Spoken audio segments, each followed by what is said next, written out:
besties, welcome to the channel if you're new, or if you're not, I'm Alicia and I'm so glad you're here either way. Today we are talking about cravings, or should I say munchies? So this is updated and I think improved. I did a video about cravings a few years ago, and while I don't think there's anything wrong with the video or the content necessarily, my relationship with food has shifted so much since then that I thought it was time to talk about cravings through this evolved lens through which I now approach health and life.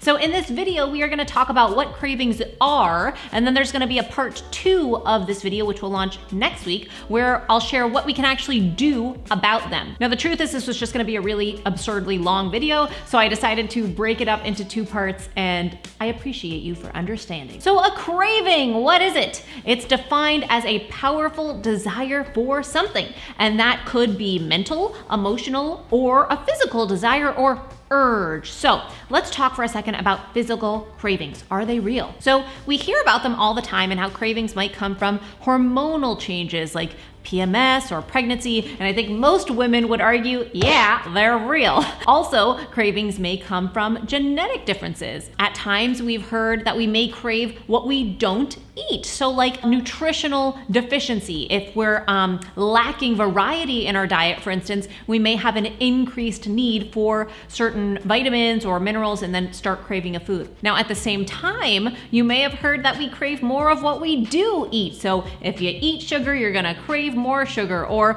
refined grains or processed foods or even vegetables. You might have heard people say, the more you eat healthy food, the more you crave it. And I have actually felt all of those things before in my personal experience. So I did some research, and it seems there's a lot less scientific evidence around physiological cravings than you might think. Big surprise, actually. If you followed my journey to food freedom, you've probably heard me say more than once that with science, and especially that of nutrition, we just don't have as many answers as we think we do or we think we should. There have been studies looking at cravings throughout the menstrual cycle showing that changes in hormone levels can impact the types and amounts of foods we eat, but overall, it's still an evolving area of study. So there's not a ton of research on cravings, but that doesn't mean that they aren't real. It just means that it hasn't really been done, and so we don't know yet for sure. Remember, science is all about not knowing. It exists literally because we don't know stuff. So it's okay to not know. It just feels uncomfortable to us because we want to know.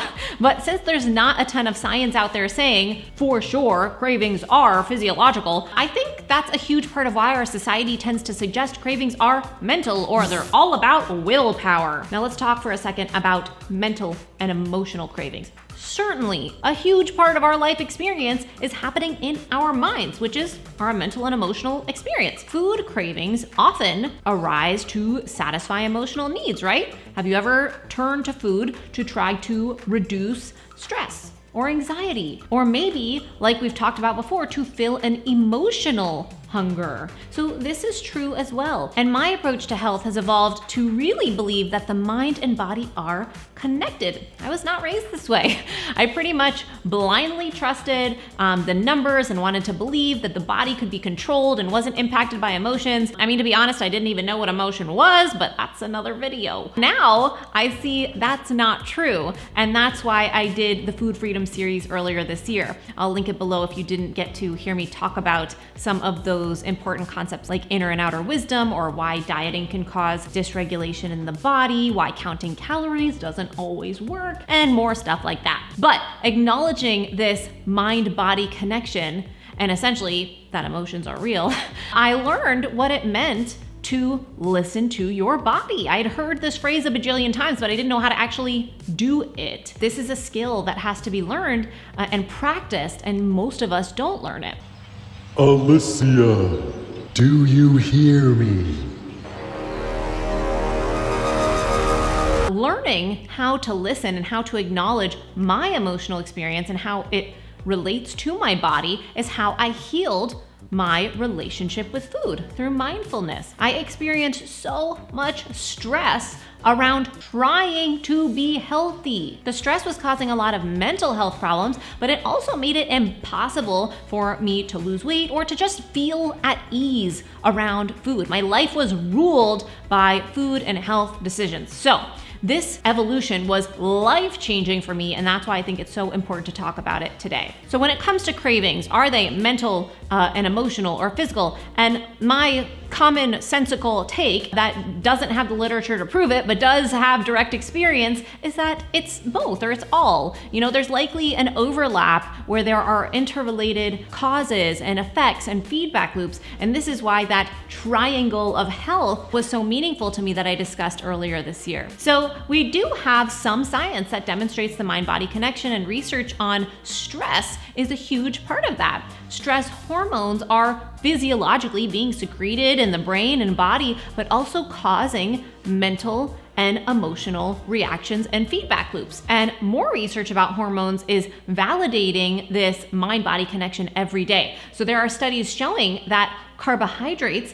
can boost the hormone serotonin, which you may have heard has a calming effect. So this may be why carbs can be comforting, or maybe they aren't comforting for you, but not much more is comforting for me than bread. But interestingly, there's also research suggesting that a combination of fat and sugar may have a calming effect. So a study showed that stressed out rats preferred to eat a combination of sugar and fat as comfort food. And that had me thinking back to the topic of this video, cravings, particularly about foods we tend to crave. So what foods do you crave most? Let me know in the comments below. I often crave some of the most common ones, which are potato chips, cookies, pizza, French fries, ice cream, mac and cheese, or pasta. Chocolate is a common one, although, come on, white chocolate all the way. So I looked at the nutrient profile of these foods and went, these are not just carbohydrates or sugar, they're carbohydrates and fat.